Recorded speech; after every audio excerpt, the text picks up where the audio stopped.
Good morning, Spark friends. I hope y'all are having a great day. I have brought to you today one of my favorite stories. I used to read this to my girls. It's called A Bad Case of Stripes. And the author of this book is David Shannon. Now, this is one of those special books that teaches us a lesson. So there's a moral to this story. So after I finish reading this story, I'm going to ask you all what you think the moral of the story is. And the first one to raise their hand gets a prize. I wonder who'll that be. Okay. All right, page 1. This is our heroine. Her name is Camilla Cream, and she is getting ready for school. It looks to me like she is standing in her closet there, and that is a cute dress, I think, but she doesn't maybe have a happy look on her face. Maybe she doesn't like the dress as much as we do. Oh, well.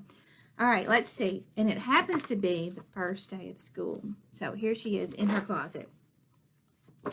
Camilla Cream loved lima beans, but she never ever ate them. All of her friends hated lima beans, and she wanted to fit in. Camilla was always worried about what other people thought about her. Today, she was fretting even more than usual. It was the first day of school, and she couldn't decide what to wear. There were so many people to impress. She tried on 42 outfits. Wow! But none of them seemed to be quite right. She put on a pretty red dress and then looked in the mirror, and she screamed. Wonder why she's screaming. Let's turn the page and see. Eek! Now I know why she's screaming. Her mother ran into the room, and she screamed too. "Oh, my heavens," she cried. "You are completely covered in stripes." This was certainly true. Camilla was striped from head to toe. She looked like a rainbow. Mrs. Cream felt Camilla's forehead. "Do you feel all right?" she asked. "I feel fine," Camilla answered. "But just look at me."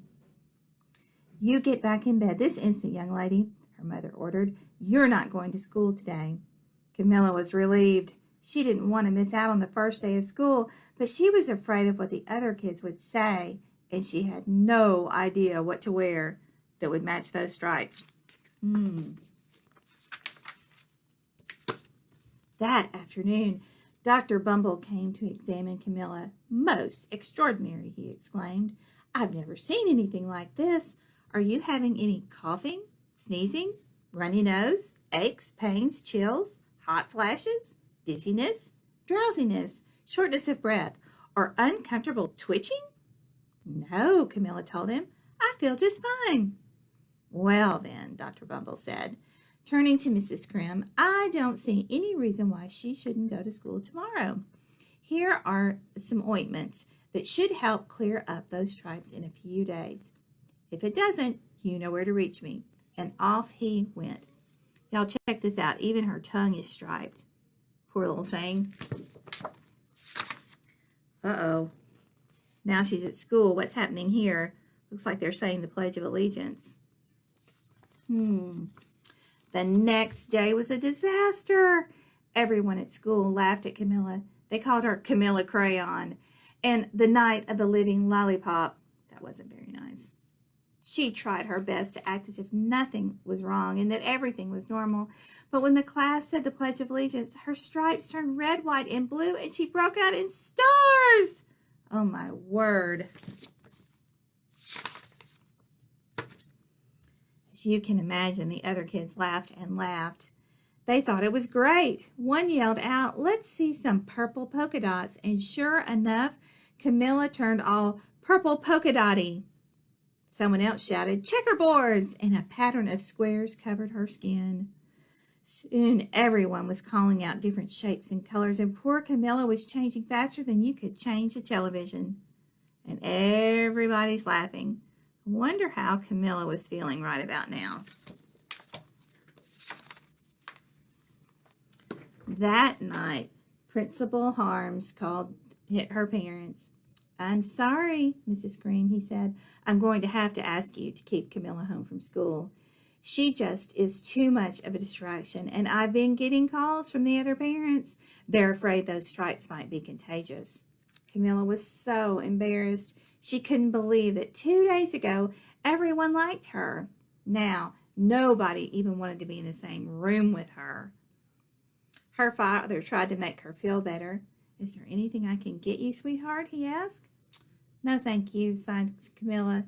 What she really wanted more than anything was a nice big plate of lima beans, but she had been laughed at enough for one day. Wow, check this out. Looks like there's a bunch of people in there now. Poor little thing. Well, yes, I see," Dr. Bumble mumbled when Mr. Cream phoned the next day. "I think I'd better bring in the specialist. We'll be right over." About an hour later, Dr. Bumble arrived with 4 people in long white coats. He introduced them as the specialists to the Creams. "This is Dr. Grop, Dr. Sponge, Dr. Cricket, and Dr. Young." Then the specialist went to work on Camilla. They squeezed and jabbed, tapped and tested. It was very uncomfortable. "Well, it's not the mumps," concluded Dr. Grop. "Or the measles," said Dr. Sponge. "Definitely not chicken pox," said Dr. Cricket. "Or a sunburn," said Dr. Young.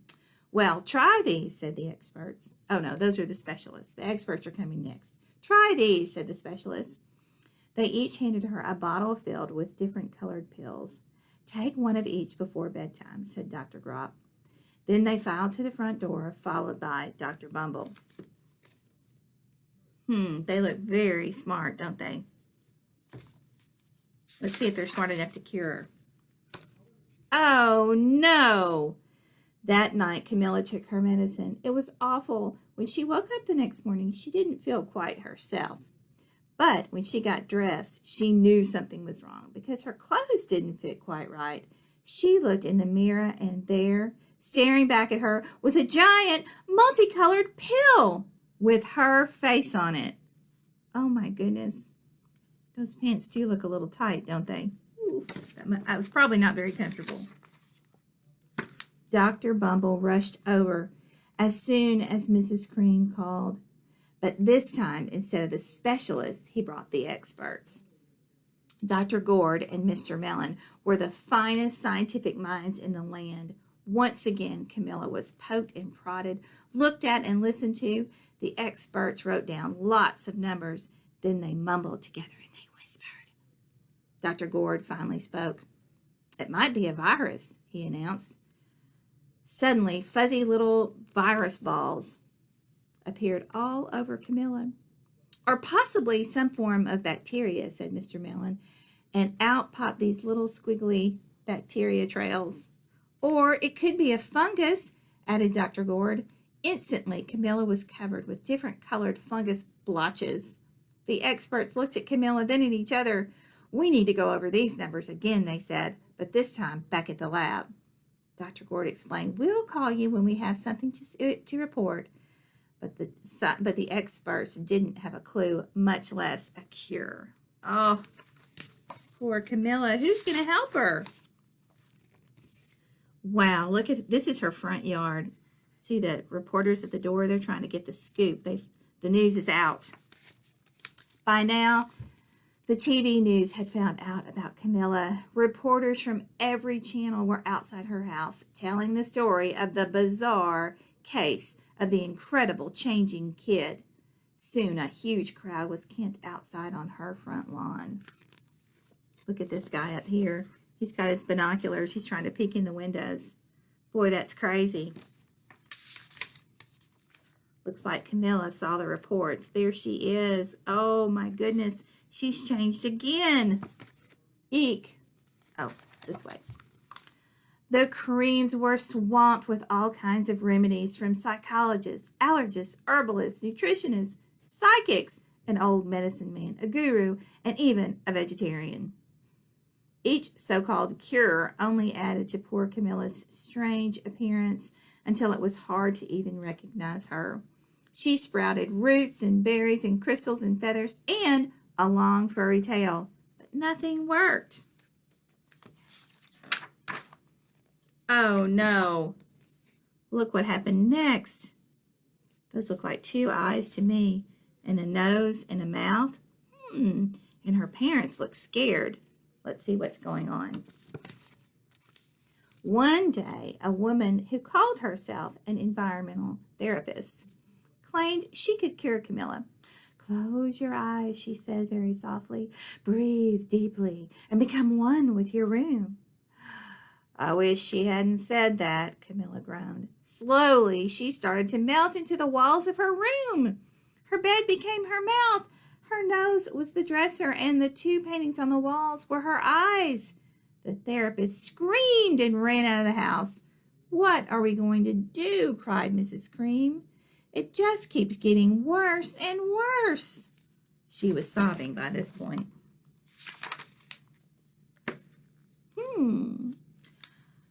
At that same moment, Mr. Cream heard a quiet little knock at the door. He opened it, and there stood an old woman who was just as plump and sweet as a strawberry. Excuse me, she said brightly, but I think I can help. Let's see what her idea is. She went right over to Camilla and looked around her room. My goodness, she said, with a shake of her head, what we have here is a bad case of stripes. One of the worst I've ever seen, she said. She pulled a container of small green beans from her bag. Here, she said, these might do the trick. Are those magic beans? Asked Mrs. Cream. Oh, no, replied the old kind lady. There are no such thing as a magic bean. These are just plain old lima beans. I bet you'd like some, wouldn't you? She asked Camilla. Camilla wanted a big heaping plateful of those lima beans more than just about anything in the world, but she was still afraid to admit it. You see, she still didn't want people to make fun of her because she liked lima beans. Yuck, she said. No one likes lima beans, especially me. Oh, dear, said the old woman sadly. I guess I was wrong about you. She put the beans back in her bag and started toward the door. Camilla watched the old woman as she walked away. Those beans would taste so good right now, and being laughed at for eating them would be nothing compared to what she'd been going through. She finally couldn't stand it for another minute. Wait, she cried. The truth is, I really do love lima beans. I thought so, the old woman said with a smile. She took a handful of beans and she popped them into Camilla's mouth. Yum! Said Camilla. Suddenly, the branches, feathers, and squealy little tails fell apart and off of her body. Then the whole room swirled around. When it stopped, there stood Camilla, and everything was back to normal. I'm cured, she shouted. Yes, said the old woman. I knew the real you was in there somewhere. She patted Camilla on the head. Then she went outside and vanished into the crowd. Afterwards, Camilla wasn't quite the same, but some of the kids at school said she was weird. She didn't care, though. She ate all the lima beans she wanted, and she never had even a touch of the stripes again. So here she is at the lunch table, eating her lima beans, and the only stripe I see are the stripes in her bow up here, and those are pretty cute. Wow, friends, what do you think the moral of the story is? Okay, I'm listening carefully, so just give it a shout out. Wow, most of you got that. Okay, so now the ones who got it right need to stop by my office and pick up your lollipops. You were right when you said the moral of the story is that we need to be ourselves. And that is so important, friends, because God created each one of us to be special and unique little creations. And God wants us to be the people that He created us to be. Because you know what, friends? It is way too hard trying to be somebody that we're not. So let's just be ourselves. And when y'all go to school, y'all remember that, and you eat whatever you want for lunch, and you wear whatever you want to school. And remember that God loves you just as you are.